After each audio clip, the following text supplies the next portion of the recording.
E Elias, o tesbita, dos moradores de Gileade, disse a Acabe: Vive o Senhor, Deus de Israel, perante cuja face estou, que nestes anos nem orvalho nem chuva haverá, senão segundo a minha palavra. Nesse momento, Elias profetiza uma seca sobre a terra como um juízo divino devido à idolatria e desobediência do povo de Israel. Este é o primeiro pronunciamento profético de Elias registrado na Bíblia e estabelece o cenário para o seu papel proeminente na história bíblica. A mensagem de Elias não apenas anuncia um evento natural significativo, mas também serve como um chamado à nação para se arrepender e retornar ao Deus verdadeiro. Deus instrui Elias a se esconder junto ao ribeiro de Querite, onde é alimentado por corvos. Posteriormente, Deus o envia à viúva de Sarepta, onde realiza o milagre da farinha e do azeite que não se esgotam durante a seca. Ressurreição do filho da viúva. Elias estava residindo na casa de uma viúva em Sarepta, onde Deus estava providenciando milagrosamente farinha e azeite durante a seca. Infelizmente, o filho da viúva adoece gravemente e acaba morrendo. A viúva, naturalmente, fica devastada pela perda. O lamento e a intercessão, a viúva expressa sua tristeza e desespero a Elias, considerando a morte de seu filho como consequência de seus pecados. Elias, por sua vez, leva o filho da viúva para o seu quarto superior e clama a Deus em intercessão pela vida da criança. Elias estende-se sobre o menino 3 vezes, clamando a Deus para restaurar a vida dele. No terceiro clamor, o menino revive, e Elias o entrega são e salvo à sua mãe. Então o Senhor ouviu a voz de Elias, e a alma do menino tornou a entrar nele, e reviveu. O confronto no Monte Carmelo ocorre durante um período de seca que Elias havia profetizado como juízo divino sobre Israel devido à idolatria e desobediência. Elias convoca o povo de Israel e os profetas de Baal, os adoradores do deus falso Baal, para o Monte Carmelo. Ele apresenta um desafio, que ambos, ele e os profetas de Baal, preparem sacrifícios, e o Deus que responder com fogo do céu será reconhecido como o verdadeiro Deus. Os profetas de Baal começam a invocar seu Deus, mas não há resposta. Elias zomba deles, sugerindo que talvez Baal esteja ocupado, ausente ou dormindo. Elias, para enfatizar a diferença, ordena que encham 4 cântaros de água e derramem sobre o altar, fazendo isso 3 vezes. Isso é feito em um período de seca, tornando o ato ainda mais notável. Elias ora a Deus, pedindo que ele responda para que o povo saiba que ele é o Deus verdadeiro. Deus responde imediatamente com fogo do céu, consumindo o holocausto, a lenha, as pedras e até a água ao redor do altar. O povo testemunha o poder de Deus e se prostra, exclamando: O Senhor, Ele é Deus. O Senhor, Ele é Deus. Elias instrui o povo a capturar os profetas de Baal, e eles são derrotados. A chuva finalmente é restaurada à terra após a oração de Elias. Esse evento no Monte Carmelo é um ponto culminante na história de Elias, demonstrando dramaticamente o poder do Deus verdadeiro e confrontando a idolatria em Israel. Ele restaura a fé do povo e confirma a posição de Elias como um profeta de Deus. Encontro com Deus no Monte Horebe. Após o confronto no Monte Carmelo, Elias enfrentou ameaças de Jezabel, a rainha ímpia, que jurou matá-lo. Esse episódio é registrado em 1 Reis capítulo 19 e inclui a fuga de Elias e seu encontro com Deus no Monte Horebe, também conhecido como Monte Sinai. No Monte Horebe, Elias se abriga em uma caverna.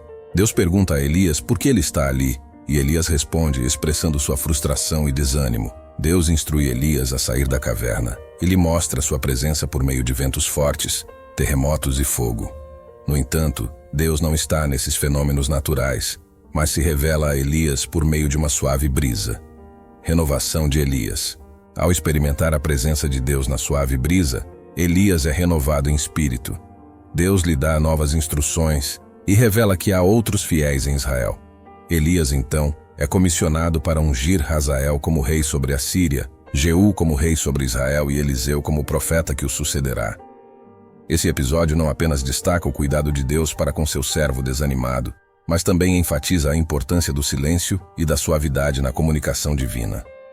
Deus reafirma a missão de Elias e o encoraja a continuar em seu serviço. O incidente de Acasias com Elias e depois da morte de Acabe, Moabe se rebelou contra Israel, e caiu Acasias pelas grades de um quarto alto que tinha em Samaria e adoeceu, e enviou mensageiros e disse-lhes: Ide e perguntai a Baal-Zebube, Deus de Ecrom, se sararei desta doença. Mas o anjo do Senhor disse a Elias, o tisbita: levanta-te, sobe para te encontrares com os mensageiros do rei de Samaria, e dize-lhes: porventura não há Deus em Israel, para irdes consultar a Baal-zebube, Deus de Ecrom? E por isso assim diz o Senhor: da cama a que subiste, não descerás, mas sem falta morrerás. Então Elias partiu, e os mensageiros voltaram para ele. E ele lhes disse: que há que voltastes? E eles lhe disseram: um homem saiu ao nosso encontro, e nos disse: ide, voltai para o rei que vos mandou, e dizei-lhe: assim diz o Senhor: porventura não há Deus em Israel, para que mandes consultar a Baal-zebube, Deus de Ecrom? Portanto, da cama a que subiste, não descerás, mas sem falta morrerás. E ele lhes disse: qual era a aparência do homem que veio ao vosso encontro e vos falou estas palavras? E eles lhe disseram: era um homem peludo, e com os lombos cingidos de um cinto de couro. Então disse ele: é Elias, o tisbita. Então o rei lhe enviou um capitão de 50 com seus 50, e subindo a ele, porque eis que estava assentado no cume do monte, disse-lhe: homem de Deus, o rei diz: desce. Mas Elias respondeu, e disse ao capitão de 50: se eu, pois, sou homem de Deus, desça fogo do céu, e te consuma a ti e aos teus 50. Então fogo desceu do céu, e consumiu a ele e aos seus 50. E tornou o rei a enviar-lhe outro capitão de 50 com os seus 50. Ele lhe respondeu, dizendo: homem de Deus, assim diz o rei, desce depressa. E respondeu Elias: se eu sou homem de Deus, desça fogo do céu, e te consuma a ti e aos teus 50. Então o fogo de Deus desceu do céu, e o consumiu a ele e aos seus 50. E tornou a enviar um terceiro capitão de 50 com os seus 50.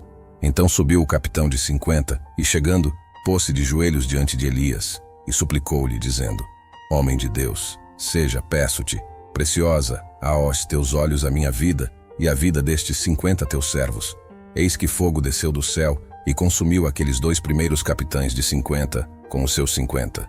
Porém, agora seja preciosa aos teus olhos a minha vida. Então o anjo do Senhor disse a Elias: desce com este, não temas.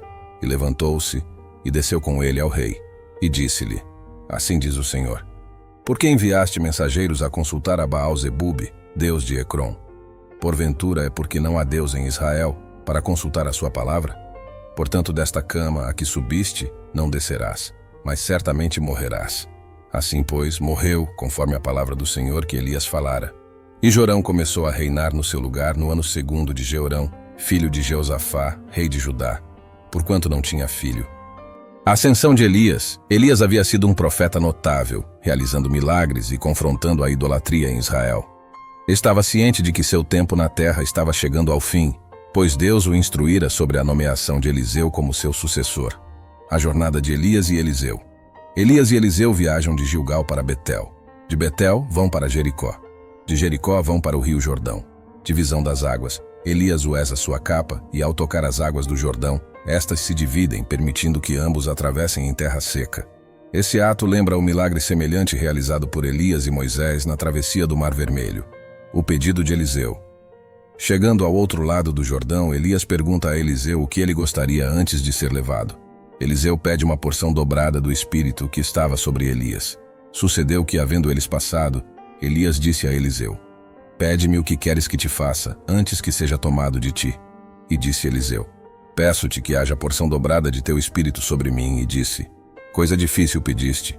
Se me vires quando for tomado de ti, assim se te fará, porém, se não, não se fará. E sucedeu que, indo eles andando e falando, eis que um carro de fogo, com cavalos de fogo, os separou um do outro, e Elias subiu ao céu num redemoinho. A história de Elias é rica em lições espirituais, destacando a fidelidade de Deus, a importância da obediência e a restauração do povo ao verdadeiro culto. Elias é muitas vezes considerado como um dos grandes profetas do Antigo Testamento, conhecido por sua coragem e pelos milagres que Deus realizou através dele.